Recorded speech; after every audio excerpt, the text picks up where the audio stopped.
So over the past few months, I've had hundreds of requests to do testing on two-stroke engines. Now I've got about 8 or 9 two-stroke engines, whether they're weed trimmers or snow blowers. I have all sorts of two-stroke engines, but I really wanted to do something different. So I went out and found a two-stroke bicycle build, a bicycle kit, for a pretty good price online.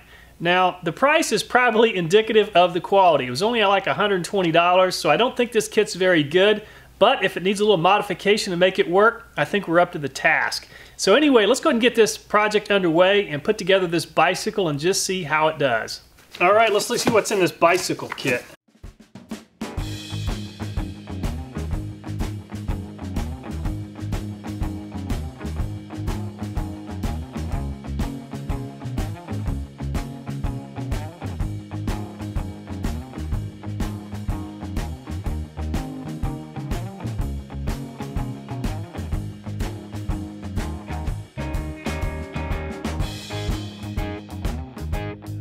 First step I'm going to make is to go ahead and remove the rear wheel and install the sprocket. Sure looks a lot like a recycled tire. These little rubber scraps are not quite consistent.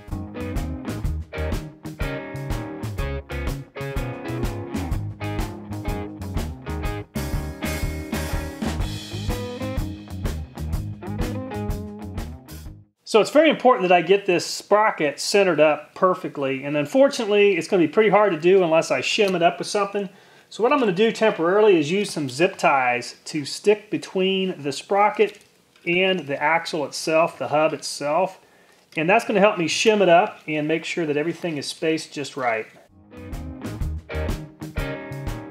These bolts are not that tight, so now I'm going to go ahead and tighten them down a little bit more. And when tightening these bolts, it's important to do it incrementally, just like you would any part that has a lot of flex in it. As you can see, I've got the sprocket installed. The space between the hub and the sprocket is even all the way around. It did not have a very tight fitting, and that's why I used those zip ties. So what I'm going to do now is just spin this wheel over just to make sure that the sprocket is balanced and it's also fairly straight. Okay, that's pretty good. That'll work really well.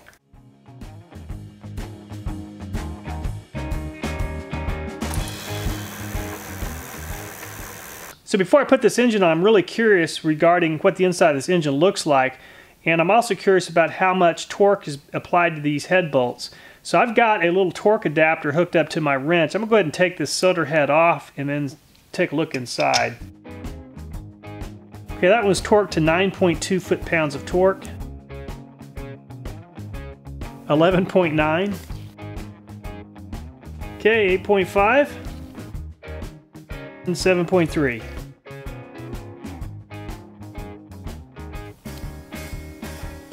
Okay, all that's there is an aluminum gasket. There is an oily coating inside on the cylinder.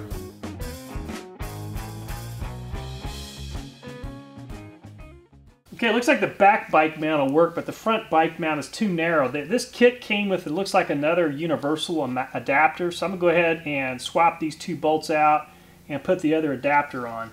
This is definitely not the way to do this if you want to keep these bolts, but I don't plan to ever use these again. I just need to get them out.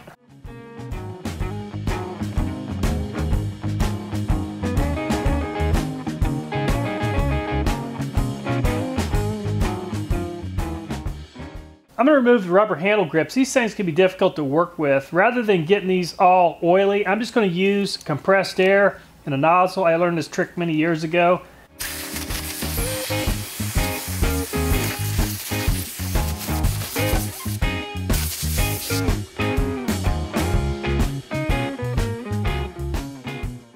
Okay, this is the clutch assembly. So all I'm going to do is just connect this cable to the clutch assembly. This little spring here is looks like nothing more than just a heat shield spring, so it slides right over the cable. Keeps it from touching the exhaust and melting. And there's a little bracket here in the back that this cable will slide through. So what I'm going to do now is just put this little spring in place, slide it through the clutch assembly. There's a little piece that will allow this cable to stay in place. Now the gear should spin freely, and it does.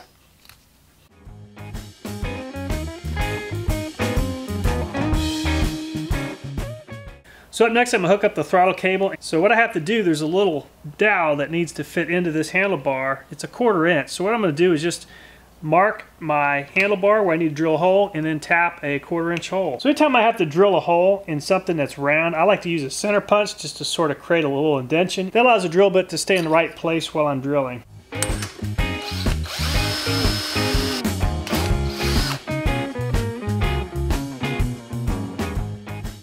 Okay, now we're going to go ahead and put the throttle cable inside the carburetor.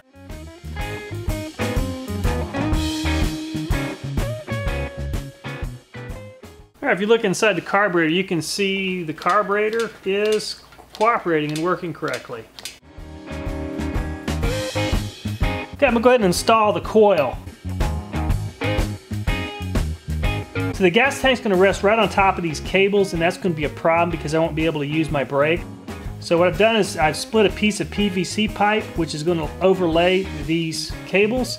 And when I clamp the tank down, I'll still have freedom of movement for these cables.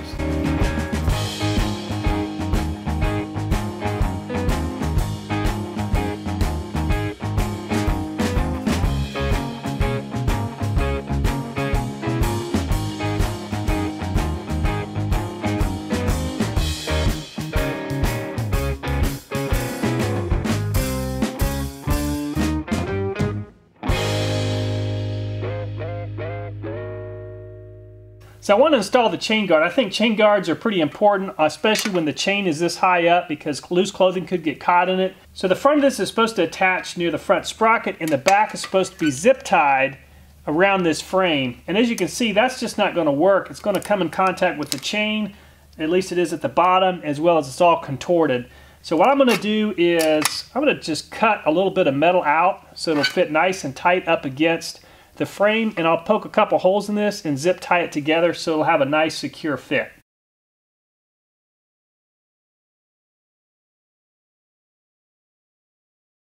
One thing I want to point out is this fuel tank came with a pretty good sized dent. This dent is larger than the diameter of my finger, and it came that way, I guess, damaged in shipping. Not a big deal because I'm just going to use this bicycle and this engine for the video test, but for someone that's really concerned about how their product looks, this may be an issue. So just a quick rundown on how this is supposed to work.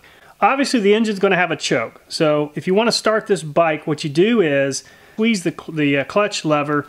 It disengages the engine, so the chain going to the engine spins freely. And there's a little button that you can push in that keeps the clutch from being engaged. Because the minute that clutch engages the engine's going to want to spin over. So how do you start this bike? You want to get pedaling, get a good speed up, let the clutch out. It's going to spin the engine over and it should start. There's a stop engine switch on near the accelerator, so you can just push the clutch in, shut the engine off, keep riding, or you can just use the shut off switch when you're near a stop. So I went ahead and mixed up some fuel. This requires an 18-to-1 mix during break-in period, which is several tanks of fuel.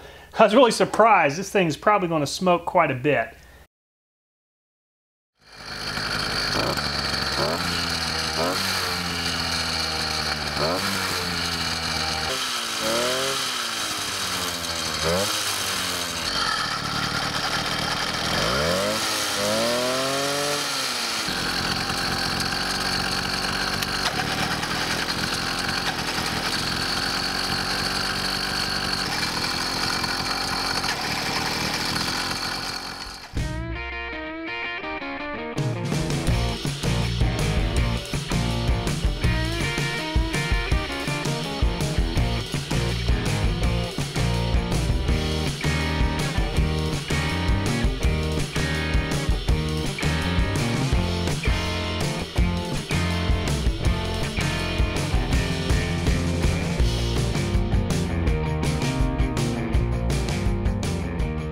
Well, that two-stroke bike build was a lot of fun, but riding the bike was even more fun. That is quite a nice little kit. I was really impressed with it, how well it went together. While I didn't find instructions for it in the box, I did find some online. It is a universal kit, requires a little bit of modification, but not too hard to put together. Also, the bike seems to run comfortably between 22 and 25 miles per hour. Much more than that, and it seems to vibrate a lot. The engine's just not very refined. it tends to really shake quite a bit. I was really surprised at how much it does shake, but 22 to 25 miles per hour is a lot faster than I can pedal on a continuous basis, so it's a big improvement over just riding using my own power. Anyway, just want to say thanks to those that recommended I start testing with two-stroke engines. I plan to begin testing with two strokes really soon. Thanks so much for watching the video. Please take care, and I look forward to seeing you next time.